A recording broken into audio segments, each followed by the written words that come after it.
গাজায় চলমান সংঘর্ষ থামাতে হামাসের সঙ্গে ৬০ দিনের অস্থায়ী যুদ্ধবিরতির শর্তে সম্মত হয়েছে ইসরায়েল। বুধবার ভোরে সামাজিক যোগাযোগ মাধ্যম ট্রুথে বিষয়টি নিশ্চিত করেন যুক্তরাষ্ট্রের প্রেসিডেন্ট ডোনাল্ড ট্রাম্প। তিনি জানান, এই যুদ্ধবিরতির সময় স্থায়ী শান্তি প্রতিষ্ঠার সব পক্ষের সঙ্গে কাজ করবে যুক্তরাষ্ট্র।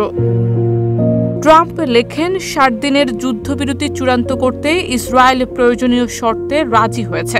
এই সময়ে আমরা স্থায়ীভাবে যুদ্ধ বন্ধের লক্ষ্যে সবাইকে নিয়ে কাজ করব। তিনি কাতার ও মিশরের মধ্যস্থতার প্রশংসা করে বলেন, তারা শান্তির জন্য অনেক পরিশ্রম করেছে।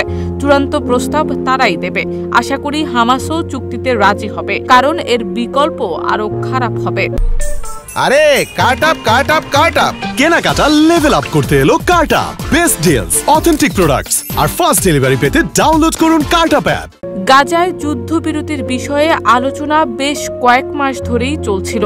এই প্রস্তাবটির নেপথ্যে রয়েছেন ট্রাম্পের মধ্যপ্রাচ্য বিষয়ক বিশেষ দূত স্টিভ উইটকফ। ধারণা করা হচ্ছে, ট্রাম্পের ঘোষণায় উইটকফের প্রস্তাবই উল্লেখ করা হয়েছে। তবে আলোচনা দীর্ঘদিন থমকে ছিল মূলত দুই পক্ষের অবস্থানগত পার্থক্যের কারণে। ইসরায়েল চায় যুদ্ধবিরতির পর গাজায় হামলার অধিকার যেন অক্ষুণ্ণ থাকে। অন্যদিকে হামাস বলছে, তারা কেবল তখনই অস্থায়ী যুদ্ধবিরতিতে রাজি হবে যদি স্থায়ী যুদ্ধবিরতির নিশ্চয়তা দেয়া হয়। টাইমস অফ ইসরায়েলের খবরে বলা হয়েছে, ট্রাম্পের ঘোষণায় দুই পক্ষের মধ্যকার উত্তেজনা প্রশমনের চেষ্টা রয়েছে। তিনি স্থায়ী যুদ্ধবিরতির প্রতিশ্রুতি দিয়ে উভয় পক্ষকেই সন্তুষ্ট রাখার কৌশল নিচ্ছেন।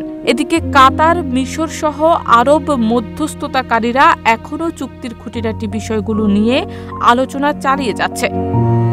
যেসব ইস্যুতে মতপার্থক্য রয়েছে সেগুলোও নিরসনের চেষ্টা চলছে।